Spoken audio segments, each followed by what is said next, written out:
అందరికీ నమస్కారం.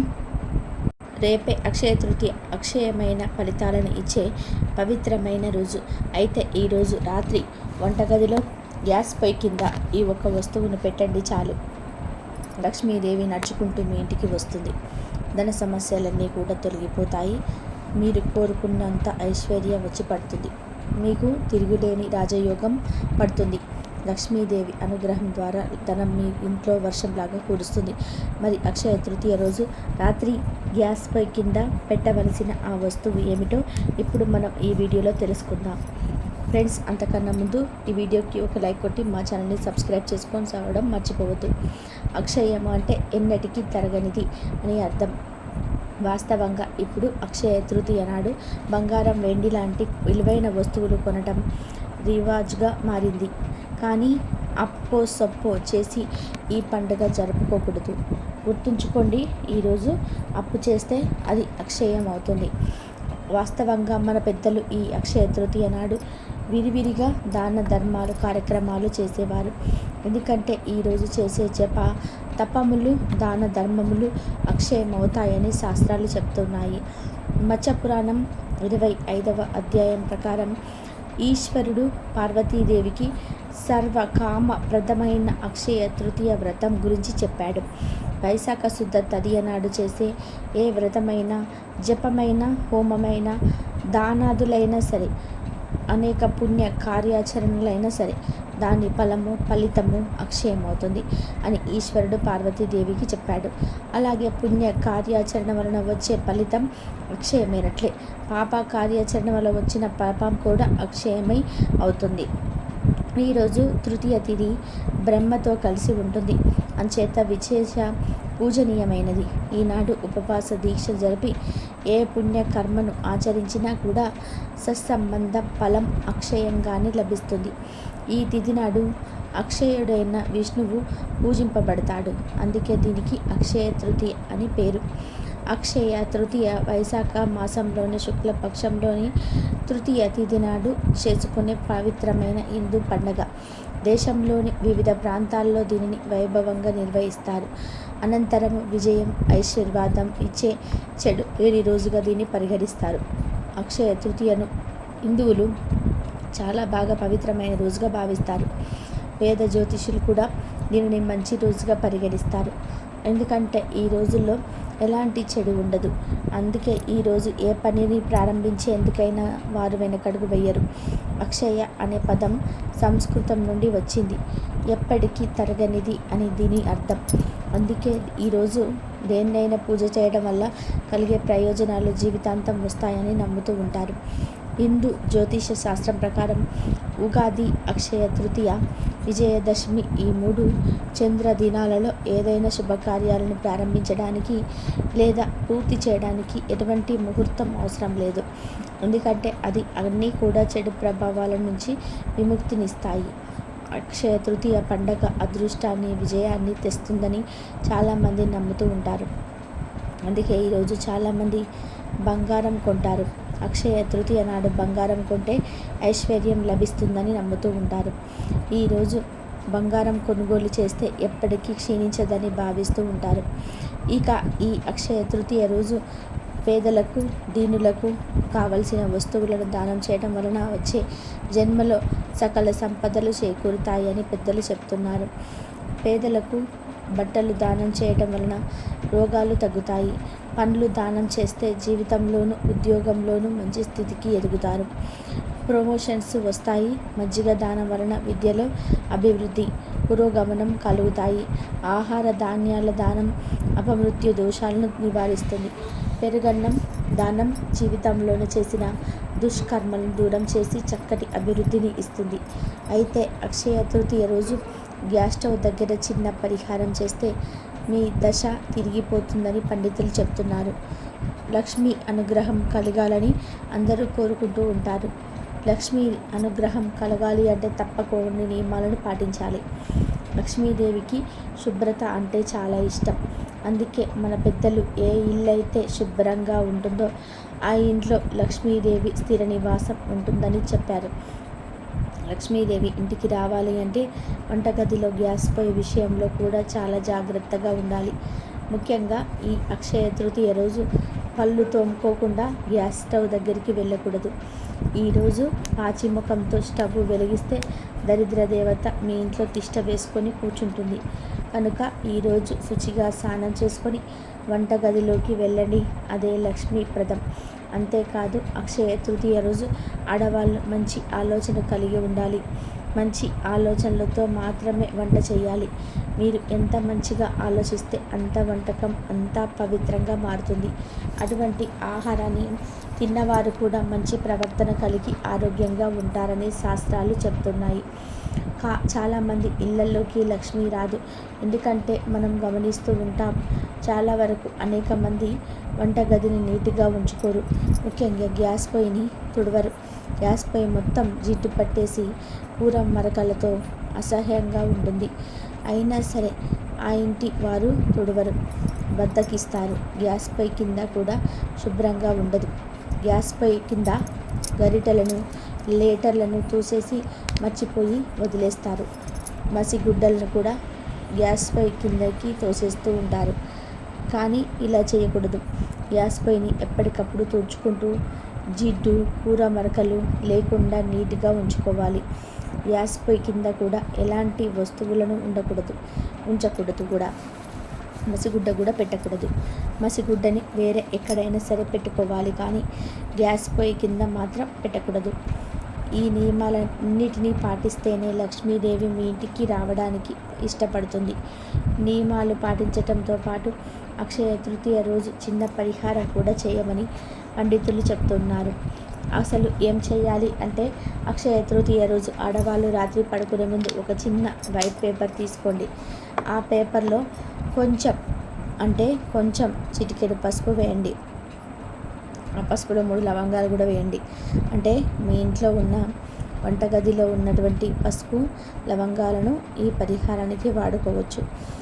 మళ్ళీ ఈ పరిహారం కోసమని ప్రత్యేకంగా కొనాల్సిన అవసరం లేదు. మీ వంటగదిలో ఉండే వస్తువులను ఉపయోగించి పసుపును 3 లవంగాలను ఒక వైట్ పేపర్లో వేసి పొట్లంలాగా చుట్టేయండి. ఆ పొట్లాన్ని మీ గ్యాస్ పొయ్యి కింద పెట్టి ఒక రాత్రంతా ఉంచితే లక్ష్మీదేవి అనుగ్రహం లభిస్తుంది. కొంతమందికి రాత్రి పడుకునే ముందు వంటగదిని శుభ్రం చేసుకునే అలవాటు ఉంటుంది. అలా శుభ్రం చేసేవారు వంటగదిని శుభ్రంగా నీట్గా చేసుకోవచ్చు. లేదు, మాకు అలవాటు లేదంటే శుభ్రం చేయకపోయినా పర్వాలేదు. మీరు వంటగదిని శుభ్రం చేసినా చేయకపోయినా అక్షయ తృతీయ రోజు రాత్రి పడుకునే ముందు గ్యాస్ పొయ్యి కింద ముందు కొంచెం కర్పూరం పొడి చల్లండి. అలా చల్లిన తర్వాత పసుపు లవంగాలను వేసిన పొట్లాన్ని గ్యాస్ పొయ్యి కింద పెట్టండి. అక్షయ తృతీయ రోజు ఇలా చేస్తే వారి ఇంట్లో లక్ష్మీదేవి స్థిరంగా నివాసం ఉంటుంది. సిరుల వర్షాన్ని కురిపిస్తుంది. వారిపై ఎల్లప్పుడూ ధనాన్ని అనుగ్రహిస్తుంది. మట్టి అక్షయ తృతీయ రోజు ప్రతి ఒక్కరు కూడా రాత్రి పడుకునే ముందు గ్యాస్ పొయ్యి కింద దీనిని పెట్టి లక్ష్మీదేవి అనుగ్రహంతో శుభ ఫలితాలను పొంది సంతోషంగా జీవించండి. ఇక ఎంతో పవిత్రమైన అక్షయ తృతీయ రోజు ములక్కాడ మళ్ళీ వంకాయ కూరలను పొరపాటున కూడా వండకూడదు. ఈరోజు ఎవరు ఈ కూరలను తినకూడదు. స్త్రీలు గుర్తుంచుకొని ఈ కూరలు వండకుండా జాగ్రత్త పడండి. ఎందుకంటే స్త్రీలే కుటుంబంలో అందరికీ వండి చేస్తారు. స్త్రీలు ఏది వండితే అదే తినేస్తారు. కనుక స్త్రీలు ఈరోజు ములక్కాడ మరియు వంకాయ కూరలను వండకండి. ఈరోజు ఎవరు ఈ కూరలను తినకండి. కూరల రూపంలోనే కాదు, ఏ రూపంలోనైనా ఈ కూరలను ములక్కాడలను వంకాయలను తినకూడదు. అదని తింటే దరిద్రం చుట్టుకుంటుంది. చేతిలో రూపాయి కూడా మిగలదు. అప్పుల పాలైపోతారు. అడుక్కునే స్థాయికి పోతారు. అక్షయ తృతీయ చాలా పవిత్రమైన రోజు, గొప్ప పర్వదినం గనక ఈరోజు మాంసాహారం కూడా తినకూడదు. అంటే మాంసము, గుడ్లు, చేపలు, పీతలు, నత్తలు, రొయ్యలు ఇలాంటివేవీ తినకూడదు. కాదని తింటే 7 జన్మల దరిద్రం పడుతుంది. సకల దేవతల ఆగ్రహానికి గురి అవుతారు. అనారోగ్య సమస్యలు వస్తాయి. అక్షయ తృతీయ రోజు కూరల రూపంలోనే కాదు, ఏ రూపంలోనైనా సరే ఈరోజు మాంసం అంటే నాన్ వెజ్ తినకూడదు. ములక్కాడ, వంకాయ, నాన్ వెజ్ ఈ 3 కూరలను అక్షయ తృతీయ రోజు తినకూడదు. కాదని తింటే పరమ దరిద్రం పట్టుకుంటుంది. చేతిలో రూపాయి కూడా మిగలదు. అప్పుడ పాలై అడుక్కు తింటారు. లక్ష్మీదేవి ఆగ్రహానికి గురి అవుతారు. కనుక అందరూ అక్షయ తృతీయ రోజు ఈ కూరలు తినకుండా జాగ్రత్త పడండి. అక్షయ తృతీయ నాడు గంగా స్నానం చేసేవారు సకల పాప విముక్తులవుతారు. ఈరోజు స్నానం కూడా ఉదయం సూర్యోదయం తర్వాత 6 గడియలలోపు చేయాలి. ఈ సమయంలో స్నానాలు చేస్తే సకల పాపాలు హరించుకుపోతాయి. కోటి జన్మల పుణ్యం వస్తుంది. మీ శరీరానికి దివ్య శక్తి వస్తుంది. ఈ విషయాన్ని సాక్షాత్తు శ్రీ మహావిష్ణువు లక్ష్మీదేవికి వైశాఖ పురాణంలో చెప్పాడు. కనుక ఈరోజు గంగా స్నానం చేయాలి. పూజలలో శివ పూజ, విష్ణు పూజ ఎంత పవిత్రమైనదో అలాగే నదులలో గంగా నది అంత పవిత్రమైనది. కనుక ఈరోజు గంగా నది స్నానాన్ని చేస్తే మంచిది. గంగా నదికి వెళ్ళలేని వారు ఇంటి దగ్గరలో ఉండే ఏ నదిలోనైనా సరే, సెలయేటిలోనైనా సరే, చెరుకులోనైనా సరే గంగా గంగా అని 3 సార్లు అనుకొని స్నానం చేసుకుంటే అది గంగా స్నానంతో సమానం అవుతుంది. అసలు ఇవేమీ చేయలేని వారు చక్కగా ఇంటి దగ్గరే ఇప్పుడు మనం చెప్పుకున్న సమయంలో స్నానం చేసుకుంటే మంచి ఫలితాలు కలుగుతాయి. ఇక ఈరోజు ఉదయం మరియు సాయంత్రం స్నానం చేసే నీటిలో కొన్ని మురిపిండాకులు కానీ లేదా అక్షింతలు కానీ వేసుకొని స్నానం చేస్తే జన్మల పాపాలు పోతాయి. ఈ మురిపిటాకు మొక్కలు ఎక్కడ పడితే అక్కడ కనిపిస్తూ ఉంటాయి. పల్లెటూళ్ళలో నివసించే వారికి ఈ మొక్క గురించి బాగా తెలుస్తుంది.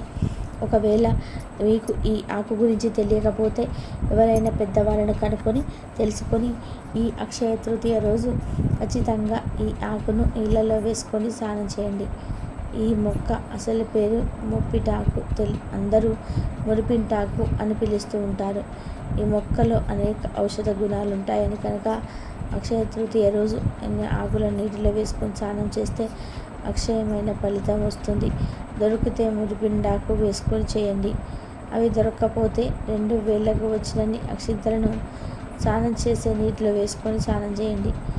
అలా స్నానం చేసే సమయంలో గంగా గంగా అని 3 సార్లు అనుకోండి. ఇలా ఈరోజు స్నానం చేస్తే కోటి జన్మల దరిద్రాలు, పాపాలు, దోషాలు పోతాయి.